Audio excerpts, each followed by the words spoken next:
So I think with Metaverse, we're just still super early, which is actually potentially a good thing for investors.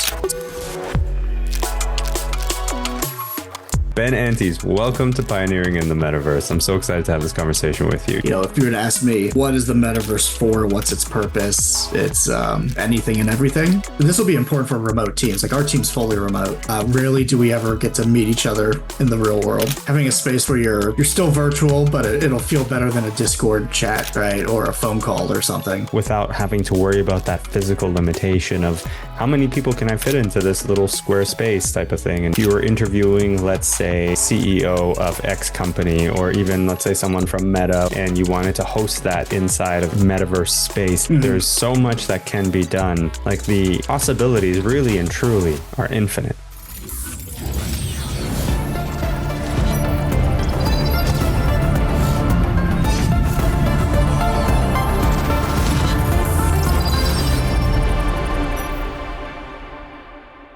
Ben Antes, welcome to Pioneering in the Metaverse. I'm so excited to have this conversation with you. You and I go way back to our days at BSCN together. You're obviously still at BSCN.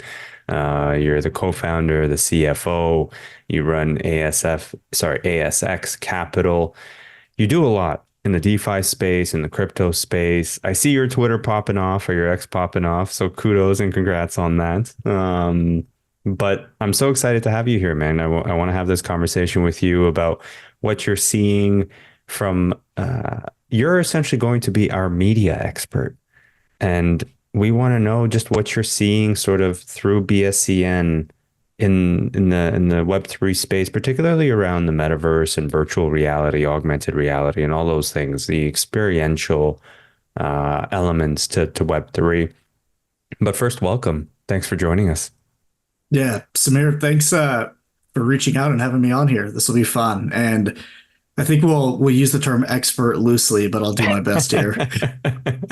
Okay, we'll use it loosely, but I'm confident by the end of this conversation, people will know what I'm talking about. But I'm going to kick it off the same way I kick off most of these episodes. I want to ask you something very simple. How do you define the metaverse? So I guess it's a virtual world, right? It's like simple enough definition. In terms of something I was thinking about coming into this was, you know, if you were to ask me, you know, what is the metaverse for? What's its purpose? It's anything and everything.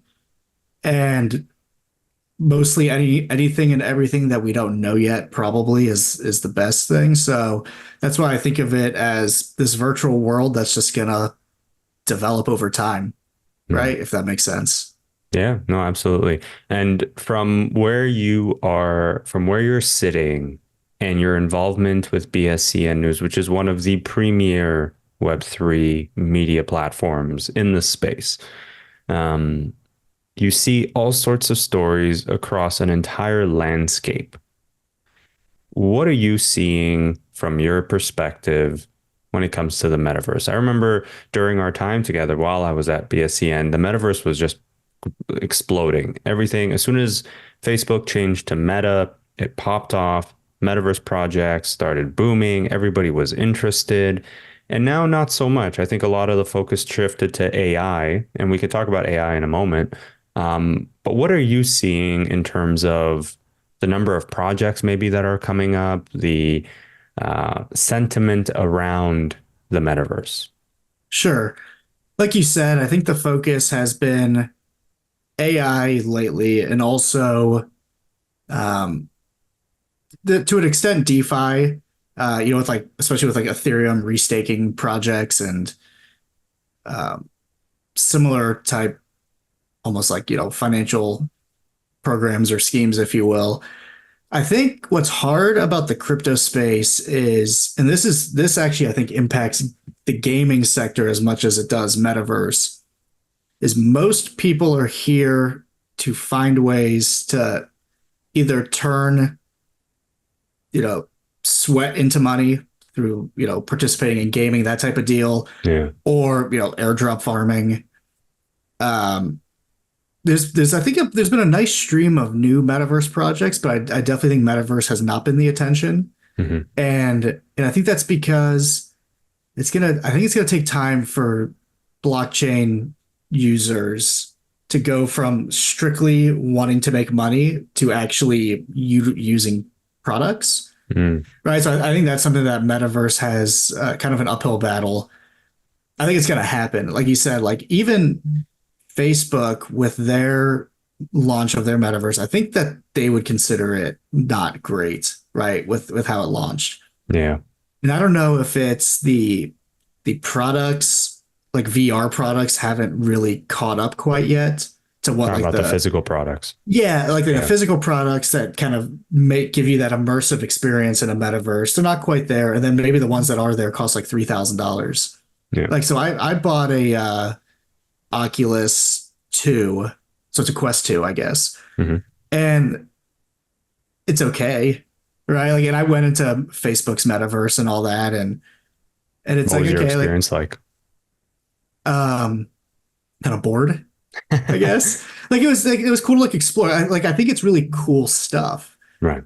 Um I think the physical needs to match up with the digital a bit.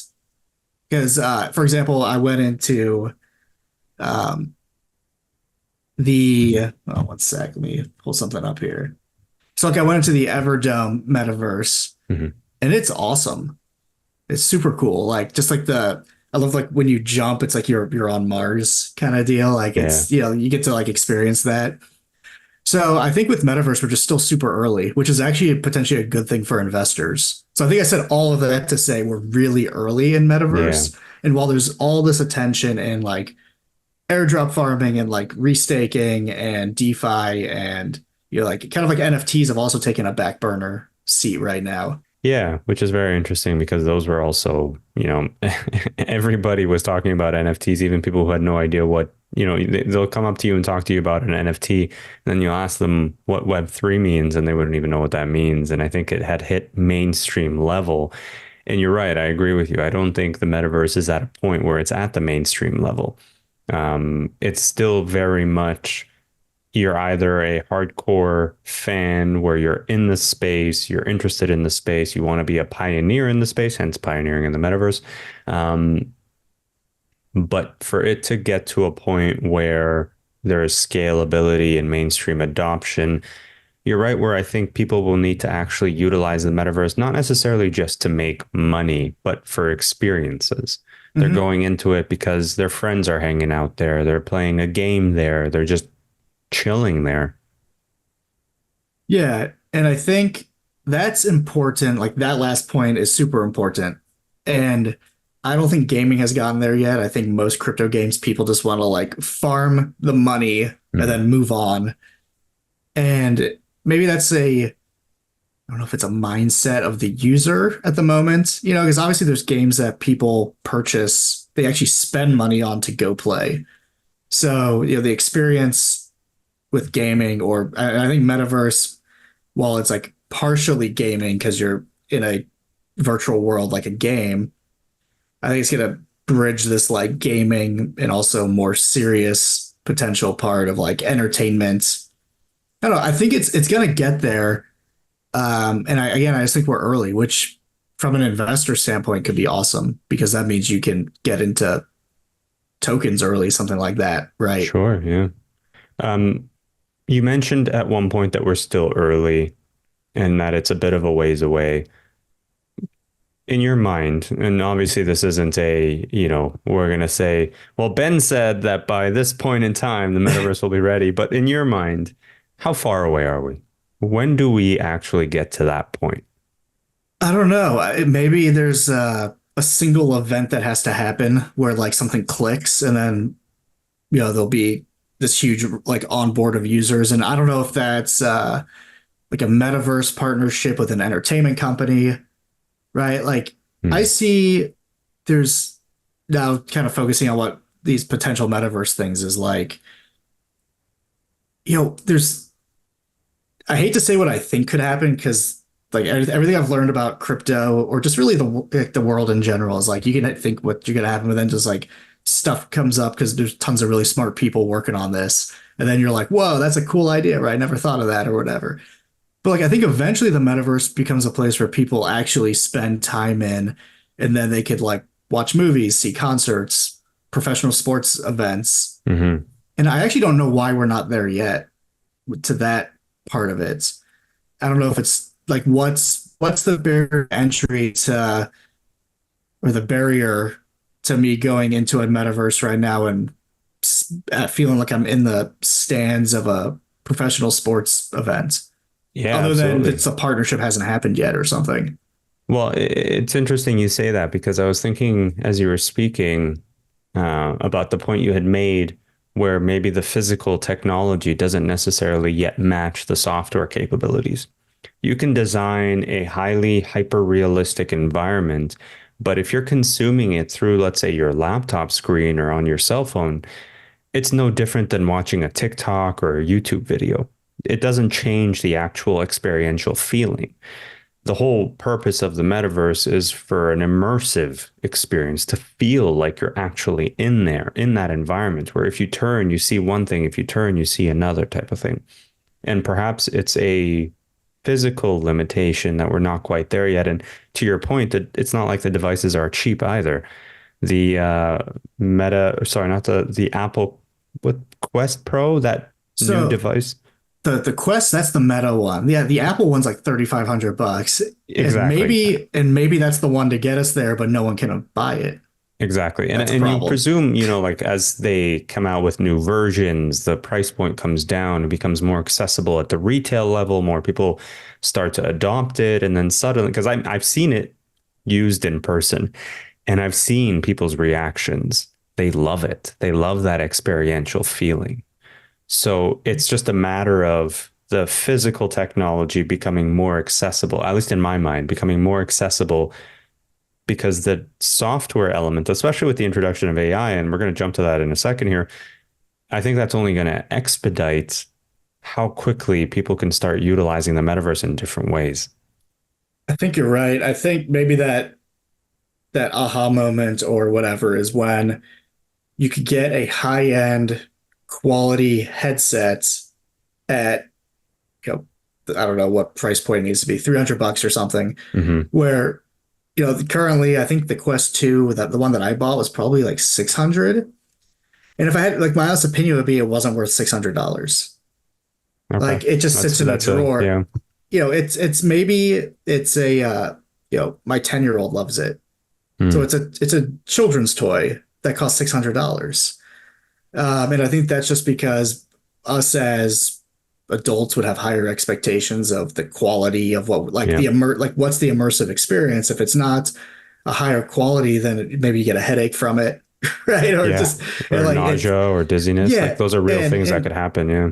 and I couldn't really get the hard part for me was, they have three settings on how like the eye things move, and I couldn't get no setting was perfect for my eyes. Now I know that the new devices have eye tracking stuff and they're like constantly adjusting based on how your eyes are doing it, so it's all automatic. And Hmm. maybe if I had that, then now the problem's solved. Because like one of the first things I did was I set up essentially a metaverse office. So I had this virtual office where it was connected to my computer and I could create, four desktops overlooking a mountainscape. And at first I was like, man, this is really cool because I don't have room for four screens and I can put up all this different stuff. Hmm. But then also like I can kind of be wherever I want to be. But then it gave me a headache and I couldn't see that well and it was hard to read the text on these screens. Mm. So it's like we're almost there. Yeah. And so I think it's once the hardware is affordable and accessible and good enough, then the metaverse is gonna probably take off with that. Yeah.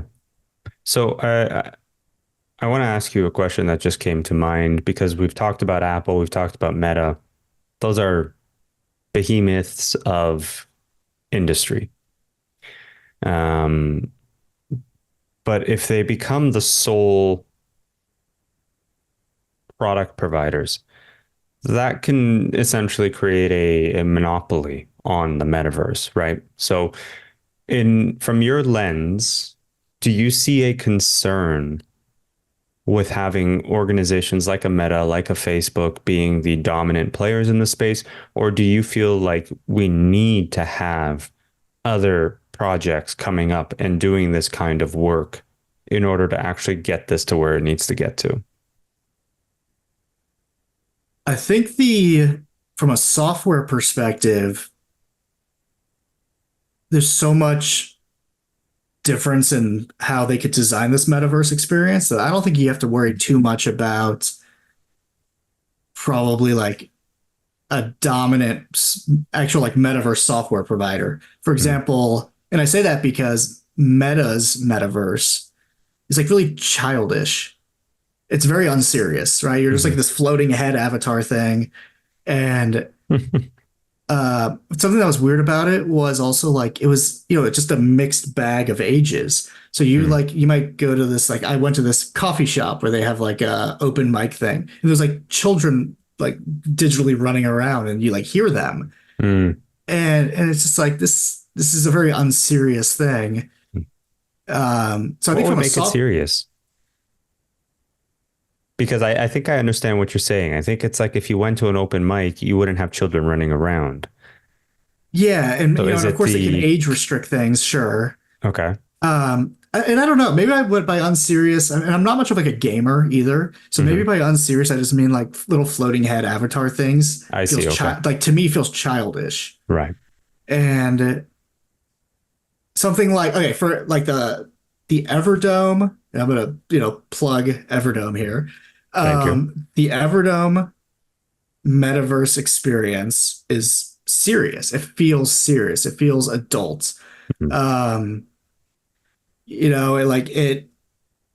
just different. And so I think what you're going to have from that perspective is different users will just like different experiences. When it comes to hardware, I kind of look at the hardware as just what we currently have. Like maybe Sony's going to come out with something. You're probably going to have like 4 companies that compete for the higher quality devices. Then maybe you have other devices that are lower quality, cheaper price point, kind of like any type of hardware element. And I think that probably has to play out that way because the hardware is probably the really hard part to get right.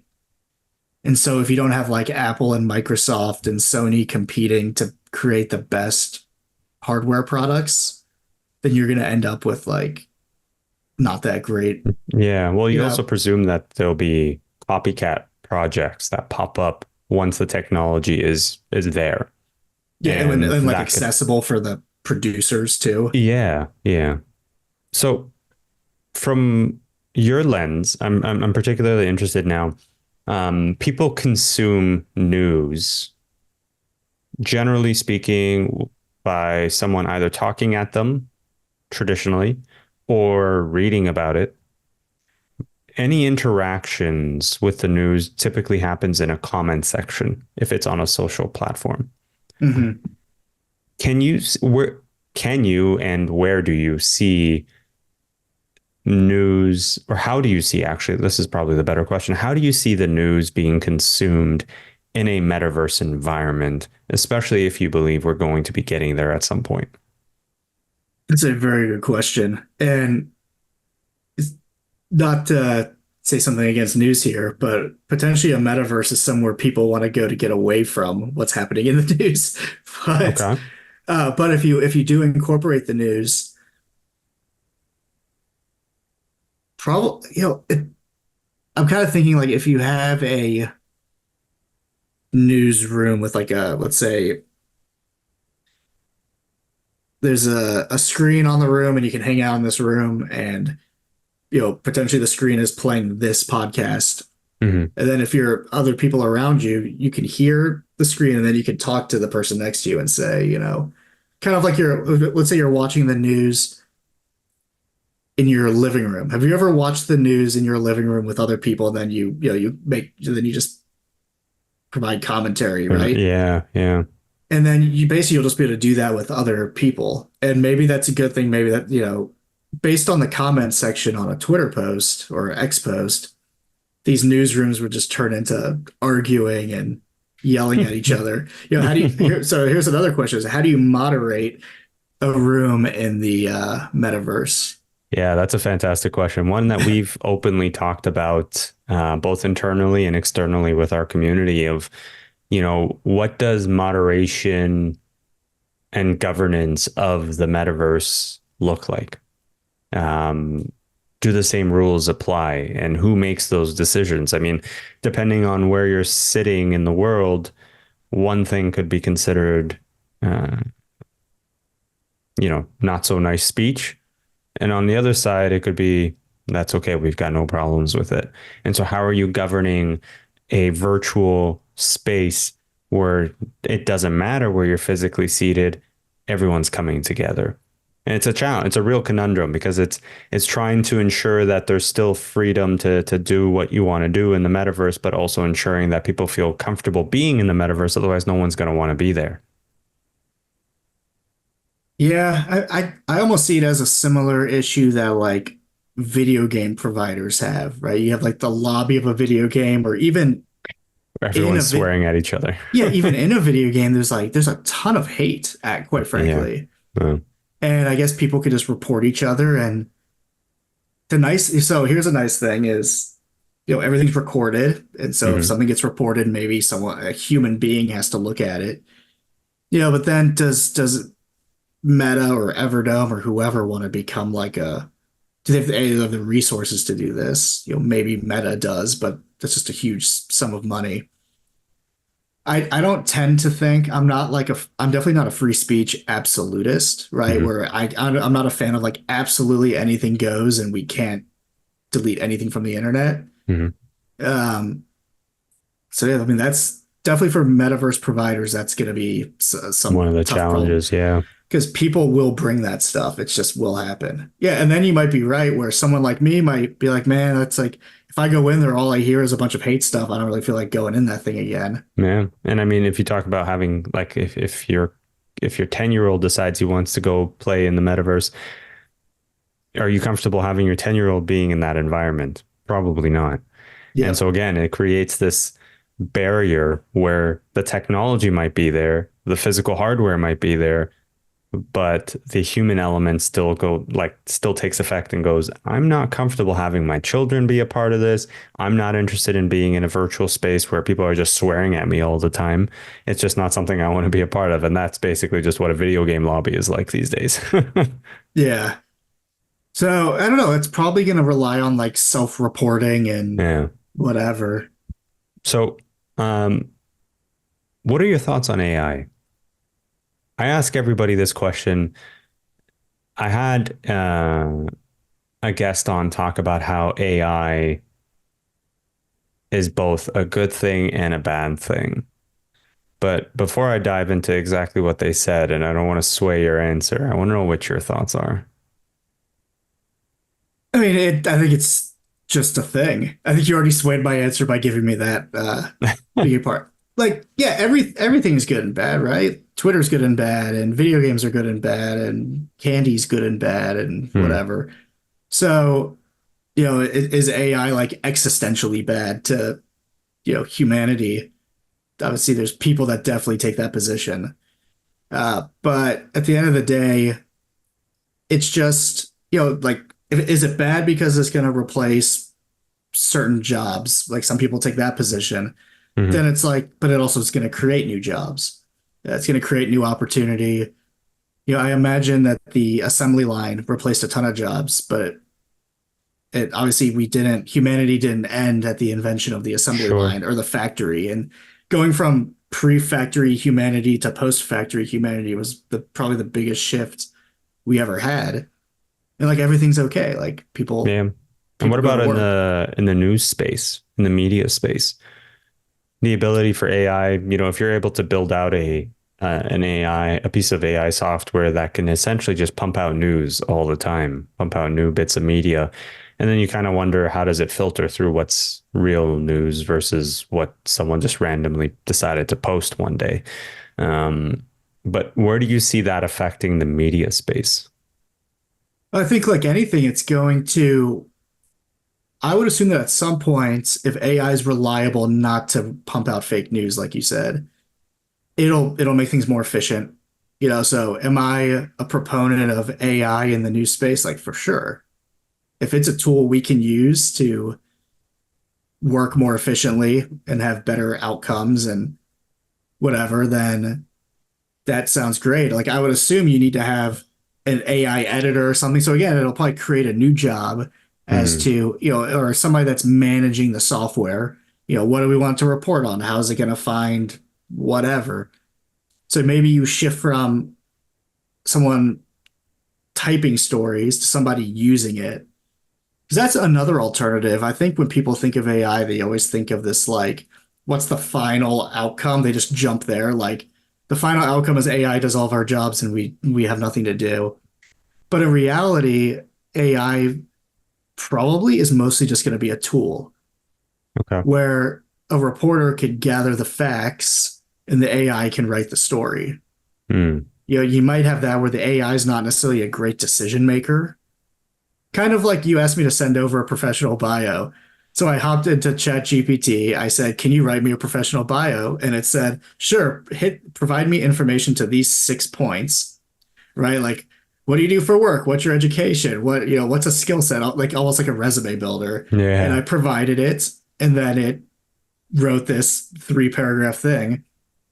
And I had to provide the facts, and it did the heavy lifting. Right. So that's probably, I would assume, where we're heading probably quickly. I Yeah. think we're already kind of there. Like images can easily be done with AI tools. And, if I wanted to say, like, let's write an article about the price movement of Bitcoin mining stocks, just a really fact-based article, Hmm. I could absolutely just say, talk about the price action of Riot blockchain, or I think they may have changed the name, but Riot blockchain, and it would do it and we could publish it. Right.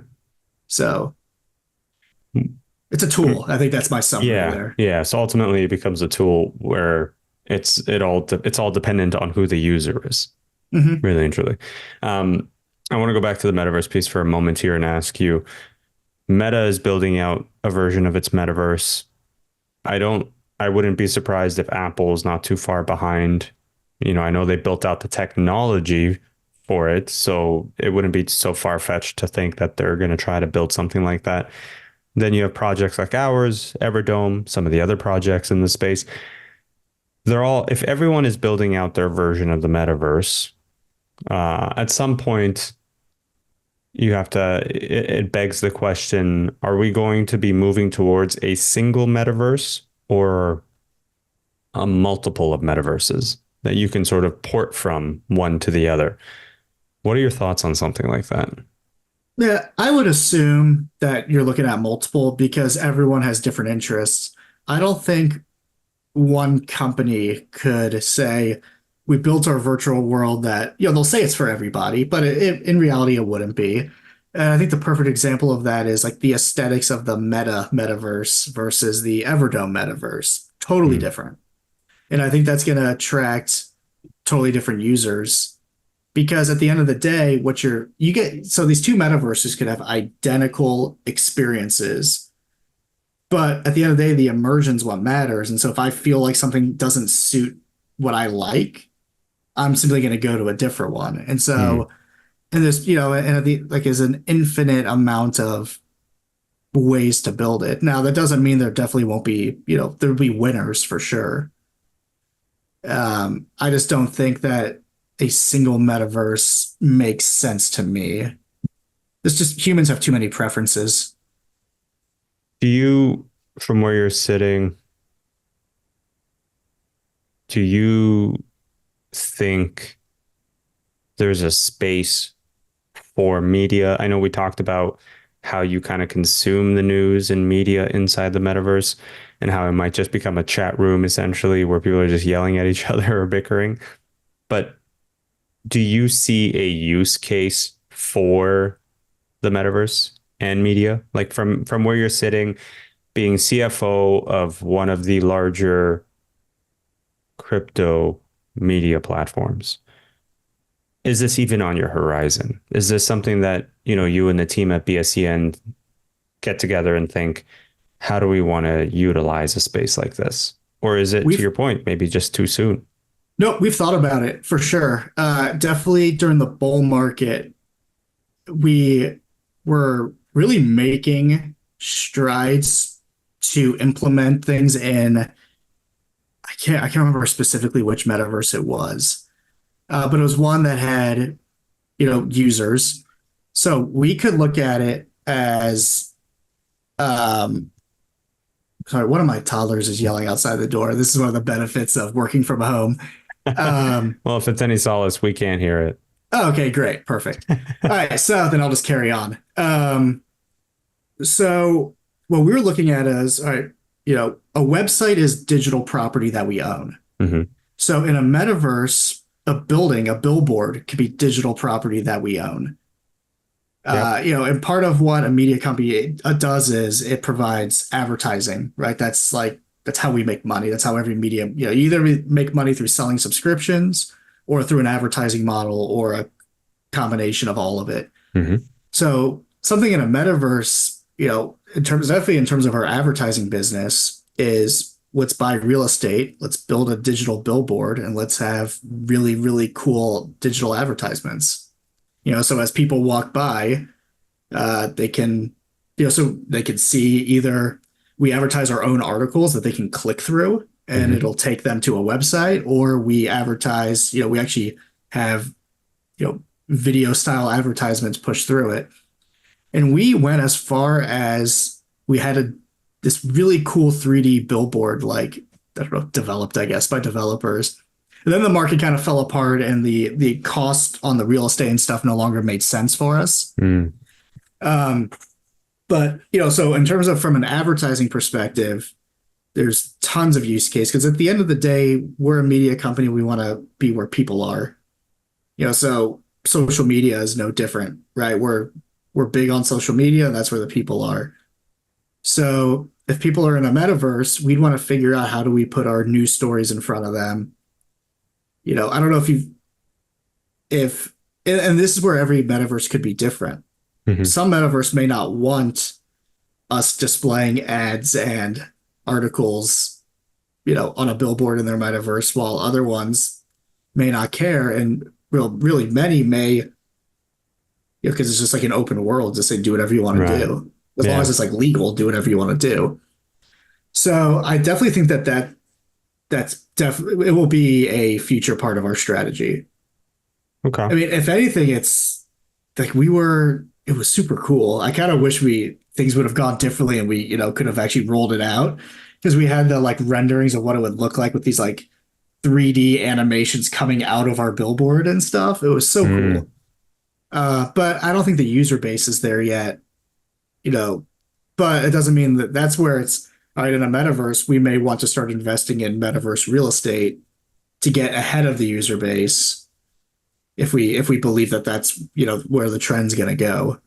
Yeah, absolutely. I mean, it's about forward thinking. It's about trying to establish, to your point, if you're in the media space, you want to be where the people are going to be. You want to be where the people are, and you also want to be where the people are going to be, so you can get ahead of that. And if in your mind and the minds of BSCN, there's going to be people moving in that direction, then metaverse experiences where you're able, or metaverse real estate, where you're able to go in and integrate your media businesses and your media offerings into that, make absolute sense. It just becomes such a synergetic relationship where people are coming. Mm-hmm. How do we get involved in that? How do we be a part of that? Yeah. And something for X, for example, is that thinking is what we do there, right? So we think video, obviously the people are already there. That's not a surprise, but now it's, what content's going to do better? Do we need, if we do video, well, if we have video content, that seems a reasonable application in the metaverse. And then it's just a matter of how do you display it and how do you display it other than just looking at a video? Because again, you have to care about the like immersive experience. Yeah. So I don't really know. I haven't personally spent a ton of time thinking about it, but now you've got me thinking about it. And it's super interesting. Yeah. And so I don't know. And maybe this is where there's going to be metaverse experts that say, here's a great way to display your media, to people. Like, there's metaverse real estate agencies. Mm-hmm. At least there were. And so we were talking with one about like which real estate we want to purchase for our billboard that we want to put up, like it's on the highway or whatever, and where Mm. people, where's the kid, can they show us the foot traffic of the metaverse? These analytics are the things we cared about. And I mean, I think at that time it really was primarily an advertising product, Yeah. but that doesn't mean it can turn into that's where our organic news or videos land. Yeah, absolutely. I mean, um, you're going to want to find a space that can also complement what you're trying to do, where again, Mm-hmm. it just feels like a natural integration. And for anyone who's listening or watching, who doesn't know this yet, BSCN does have land inside Everdome. We do. So when that part gets rolled out, you know, we're going to work with your team to put up that billboard, let's say. Actually, I was trying to find it yesterday because I found there was like a screen. Mhm. Yeah. Um, and yeah, so then it's like, do we, so what will our land be? Will it be a room where people could get together and discuss? Could it be a room where we do interviews Mhm. live and you join? Like that would be a super cool Oh, application. absolutely. The ability just to be able to do stuff like that and have your audience sort of come through. And if, let's say, like typically in the media space, you get access to incredible people, right, for interviews. Mm-hmm. And if you were interviewing, let's say, a major CEO of X company, or even, let's say, someone from Meta or whomever, and you wanted to host that inside of, your metaverse space, like the possibilities really and truly are infinite. Mm-hmm. There's so much that can be done.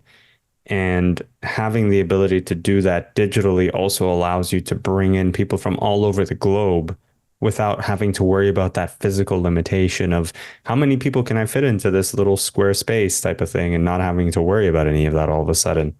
It really does. And with this line of thinking, it's kind of like, all these conferences that are everywhere at this Hmm. point. And obviously, not everyone can go to all of them, but that doesn't mean BSCN can't hold a weekly happy hour. And then any companies that we work with, or developers that we work with, or just anyone can show up and meet each other and Hmm. whatever. So From an virtual, organizational perspective, absolutely. Even if it was just for that too. internal purposes. Yeah, Yeah. yeah. And because most this will be important for remote teams. Like our team's fully remote, Hmm. obviously. Rarely do we ever get to meet each other in the real world. So having a space where you're still virtual, but it'll feel better than a Discord chat, Hmm. right? Or a phone call or something. Yeah, absolutely. It's just basically one step further than what you and I are doing right now. In an ideal situation, the technology around the metaverse improves to a point where you and I feel like we're sitting face to face, but we're doing it digitally. And we host this podcast and we have this conversation in the same way. Um, Mindful of your time, I got one more question for you. Sure. How bullish or bearish are you on the metaverse? From where you're sitting, what you're seeing, running an organization in the media space, seeing the various projects coming up, seeing the various work being done. Final thoughts.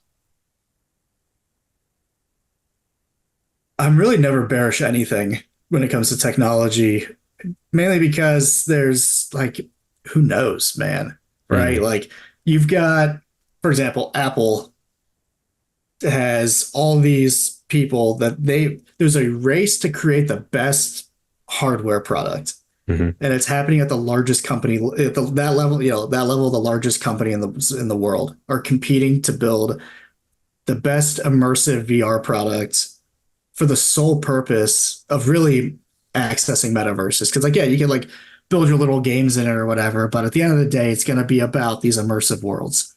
So obviously, I'm bullish that. And then you have, from a software level, you have those guys, but then also every team that has ideas that wants to implement something different, unique, whatever, competing at a software level. So like it's hard not to be bullish on that. mm-hmm. And then when I look at, so then the question is like, all right, well, is there going to be users that are interested? I think is what it would come down to. And if you look at like the size of the gaming space, because I would assume there's a lot of overlap there, then also just everyone else, like we just said, at an organizational level, like BSCN could have company meetings in the metaverse, so it's just a little bit better feel. Sure, that sounds like it makes a lot of sense. So overall, definitely bullish on it. And I think, like I think I said kind of towards the beginning, is like you can have your ideas of what's going to be done, and I think it's gonna blow all of our minds. I would think. I Once can't wait. once the technology gets there, I think Yeah. it's going to be mind blowing. Like, I mean, just think about like DeFi, right? DeFi operates the technology part is really just the blockchain and what people are able to do with the blockchain. But like you have like multi-billion dollar banks that just like exist nowhere but everywhere Mm, simultaneously. yeah. And those popped up in like 3 years. So you Yeah. went from like the first smart contract to of protocol, which has I don't know how many billions of dollars borrowed and lent and whatever. I mean that happened in 3 or 4 years. Yeah. It's wild how So, quick it all came together. and I think the metaverse is gonna be the same thing. I think you're gonna have that moment where VR headsets become accessible and they're awesome, and then it's gonna just be like a software war, basically. Mm, interesting. Yeah, Ben, thank you so much for your time. yeah. This Thank was you. This was incredible. It was awesome. great to connect once again. We're excited to continue to see the stuff that BSCN is doing, and the stuff, of course, that you're doing at ASX Capital. But really excited to follow the journey, and can't wait for people to see what's coming up in store as well. So thank you so much for your time, and we'll talk soon. Awesome. Thank you. Thank you, everybody.